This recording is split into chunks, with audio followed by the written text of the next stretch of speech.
Hello, my name is June, and I am a cardio addict. And you might be here because you're a bit of a cardio addict too. I love cardio. I love everything to do with cardio.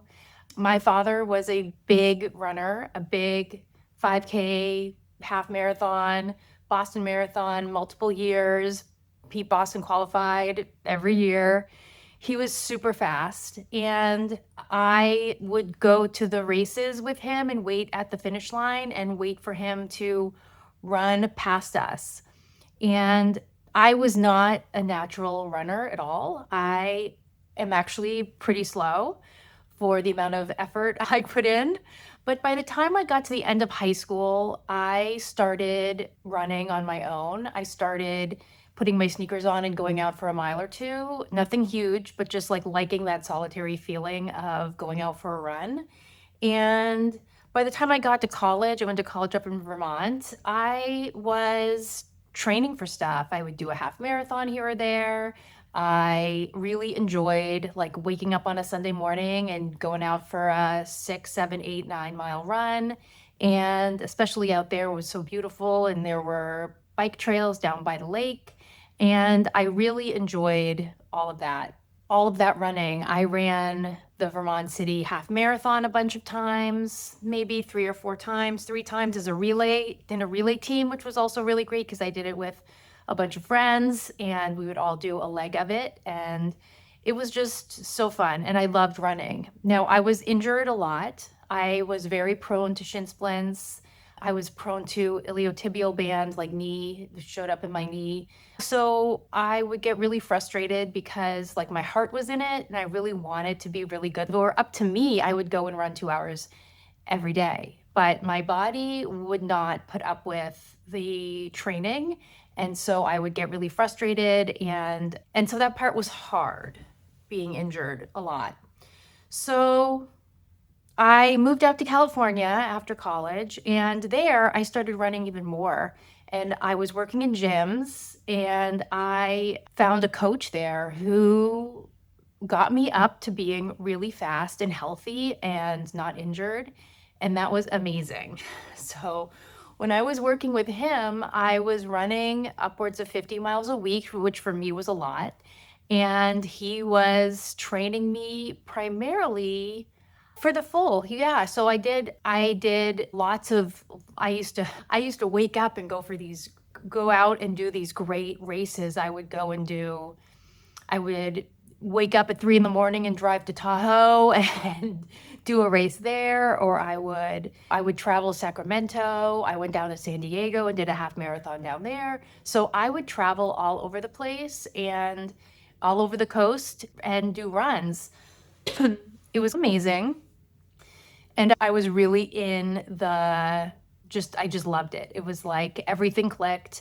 I was running, I was healthy. I would finish work at 1 o'clock in the afternoon because I was working in a gym from 4:30 in the morning until 1, something like that.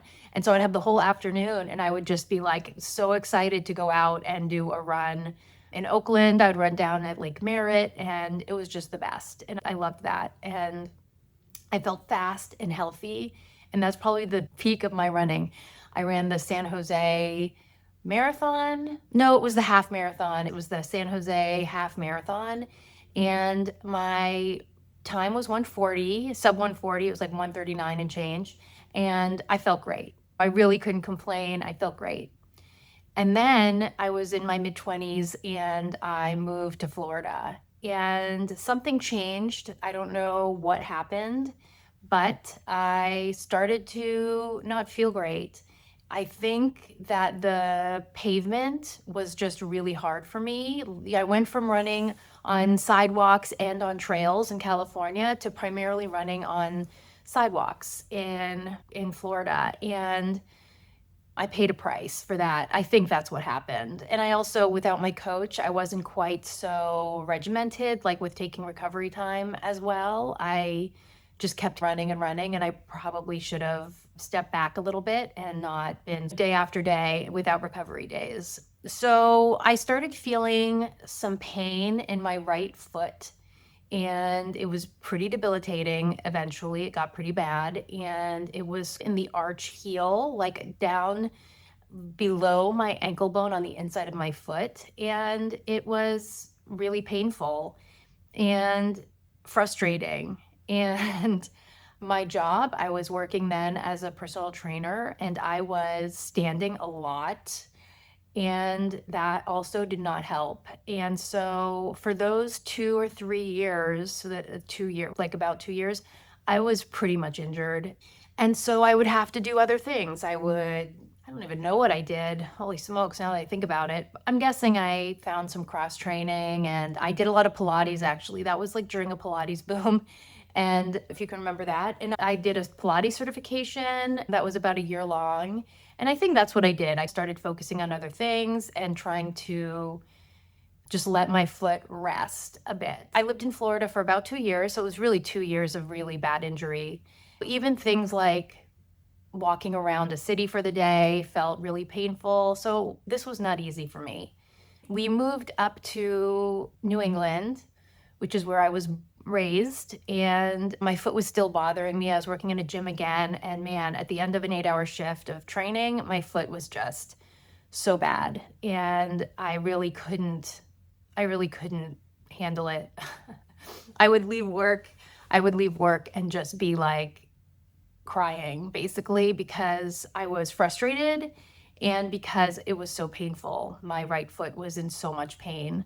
Through this time, I was trying things. I was trying acupuncture, I was trying chiropractic, I was trying everything. And new shoes, new inserts, orthotics, physical therapy, and everyone thought I had plantar fasciitis, and which is inflammation of this tissue that goes down. It's like at the bottom of your foot. There's tissue there, just fascia. And that's how I was diagnosed, was that because it was in that area, it was around my heel, that's what it was.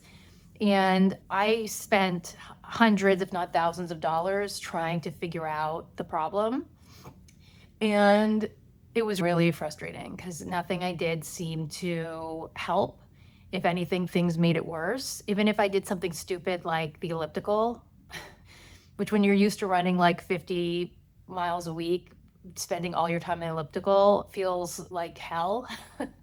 So I did a lot. I did everything I could. Anytime someone recommended something, I did it. Anytime, all of that. And I even got to the point where I made an appointment to go to a surgeon in Boston and see if they had any suggestions for me. Maybe I should just go see a surgeon.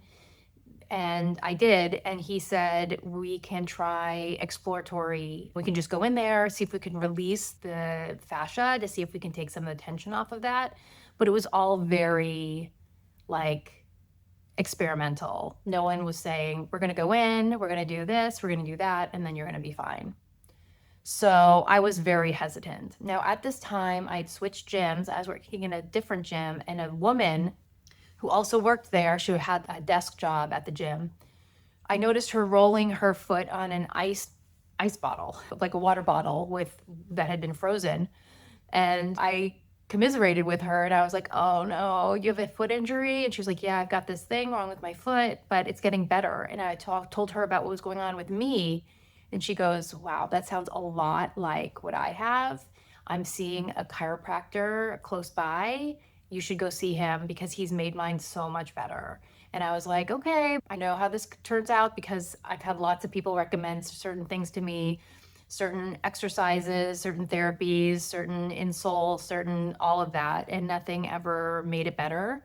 But I did. I went to see him, and at that point, I had not been running for like probably 3 years, and I was in chronic pain because even if I did do the elliptical, the pressure on my foot still really bothered me. And it wasn't easy. During that time, though, I started swimming again, and I had swam as a child pretty consistently. And so I actually started swimming a lot, and I started doing a lot of open water swimming competitively so I started training for all of that stuff. And that was actually really great for me because there was a master's swim group that was part of the gym I was working at. And so that just was amazing because it gave me an outlet. It wasn't quite as good as running, but it was really fun and the people were amazing and I didn't feel like I was missing out. So I actually had a great time with that, with swimming. So I went to see this chiropractor and he was amazing. And at our first appointment, he took x-rays and he did all this stuff. And he was a special chiropractor because he did a lot of soft tissue work, so nerve release work. And little did I know that was what I needed the most. And he said to me, I'll have you running in a month. And I said to him, okay, buddy. I said, okay, sure. You'll have me running in a month. All right. Because I had been to acupuncturists and I'd been to physical therapists. I'd been to other chiropractors and they hadn't been so bold as to say I'll be running in a month, but they'd be like, oh yeah, we can figure this out. This is not going to be difficult. Little did they know that it was really difficult and that I was not an easy case as I seemed. So about a month went by and I was probably like 75% better. I could not believe how much better I was. I couldn't believe it. It was the most amazing thing ever. It was like a miracle because I had been in chronic pain. And I think when you're like, I was hobbling around, I would leave work after an 8-hour shift and I would just want to cry out of frustration and also fear because I was worried that I would be like this for the rest of my life. I was worried that I would be always in pain. I couldn't imagine not being in pain. Even the days I just did the elliptical for 20 minutes or something, that night I would feel like I had knives stabbing my feet, like I couldn't sleep. So I started seeing him sometime in the fall, so probably like September, October.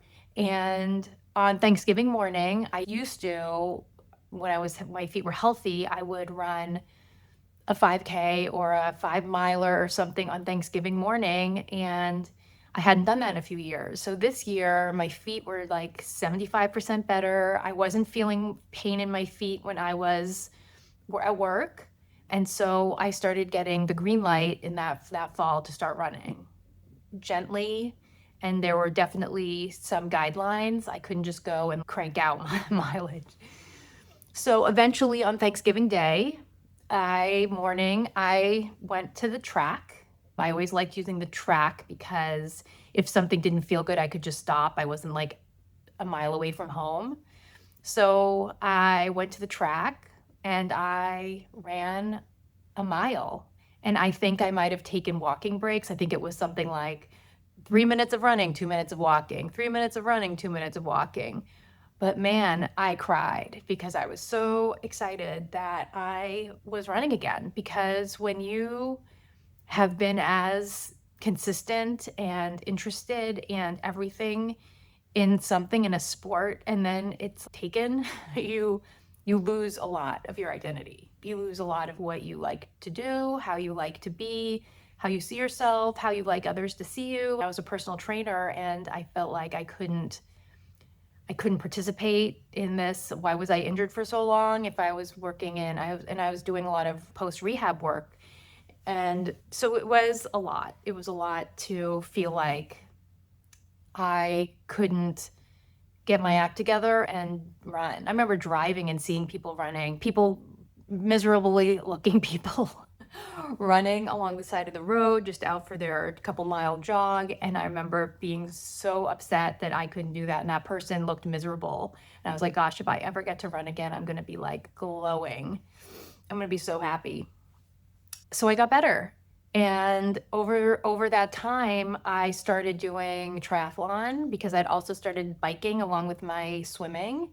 And I did a half Ironman. I did that after I did my Lake Champlain open water swim, which was it was like eight plus miles across Lake Champlain from New York to Burlington, Vermont.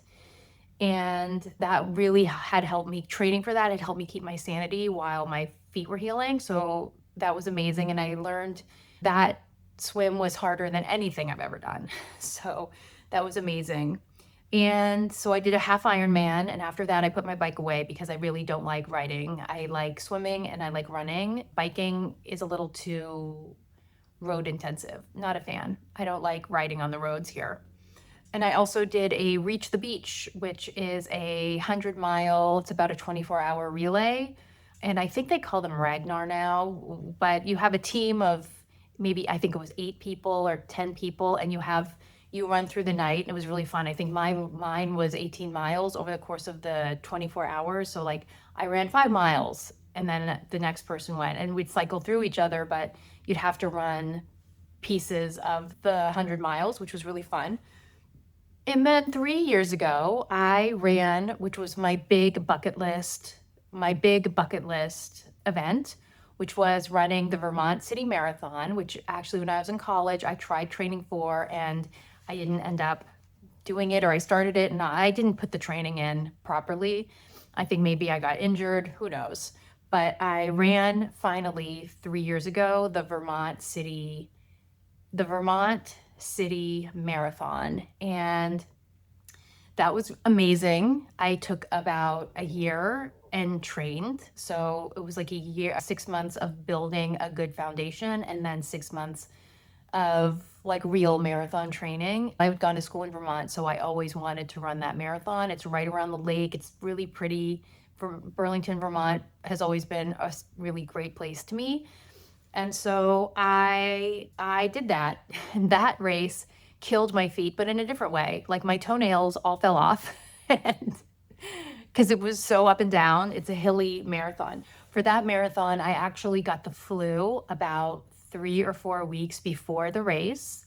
And that was brutal because I was hoping for a sub 4:30. Like I said, I am consistent, but I am not fast. I am a very middle of the packer. I had hoped to do a sub 4:30, which I would have been totally fine with. I'm fine with any time. If you can walk 26 miles, you're in great shape. So if you're running, you are good. So you're running 26 miles, you're doing okay. I got the flu, and so by the time I got to the starting line, I still had a cough, and I did not get to do my last 2 long runs. So I only ran up maybe to 15 miles, and then I was recovering from the flu, and I went and ran it, and it took me 5.5 hours because I was coughing, and I think I ran the whole first 18 miles of that race, and then I petered out and I took some walking breaks those last 6 miles or so. The last 10K, I was like coughing and not feeling great, which makes sense because the 15 miles was my longest long run, and I hadn't really run for about a month before the race. That's how it's going to pan out for you. But that is it. So I am a big cardio addict, and I love cardio. I love everything about cardio, but I am turning 49 this summer, so the next year. And although I do strength training, of course I do strength training. I do strength training. Sometimes I'll go weeks without doing strength training, and then I'll pick it up and I'll start doing more. So what I am going to do from now until January 1st, I am making a commitment to upping my strength training because I know how important it is as I'm getting older that I maintain / increase my muscle mass and I don't lose more muscle, because we lose serious muscle and bone when we are in this age bracket. Like from 30 years old and over, we are losing our muscle and our bone strength. And so I am making a very vocal promise to myself that over the next 3 months, I am going to be a lot more consistent with my strength training. So that is it. And that's what I plan on documenting that a bit through this. I still love my cardio and I'm going to do it, but I'm also going to be making more room for strength training and following strength training programs so that I can maintain my lean mass and my bone mass and all of that mass for as long as possible. So I'm going to post another video about what my plans are for going forward with this plan. I'm excited about it. I'm trying to make sure I don't really make it impossible for me. There's all that goal setting stuff that you just want to be aware of so that you are aware of your goals and what you want to do and how to do them and how to do it well. And so that is it. So if you want to learn more, follow along, that would be great. I'd love to have you. And that's going to be from like October. I'm going to really start October and through January 1st, making this real commitment to myself to add strength training. Another thing that has happened is I've had a prolapse over the last 2 years, which sidelined my running quite a bit. And so my strength training needs to be focused around that too, and making sure that I stay strong in that area. So if you are similar to me and you are a cardio addict who needs to start strength training more and being a little more forward focused in strength training, maybe subscribe. Join me for the ride. We can cheer each other on through the process. My name is June Melia. I am a personal trainer. I've been working as a personal trainer for 25 years. I love helping my clients reach their goals, and I look forward to seeing you guys in the next video. All right, talk to you soon. Bye.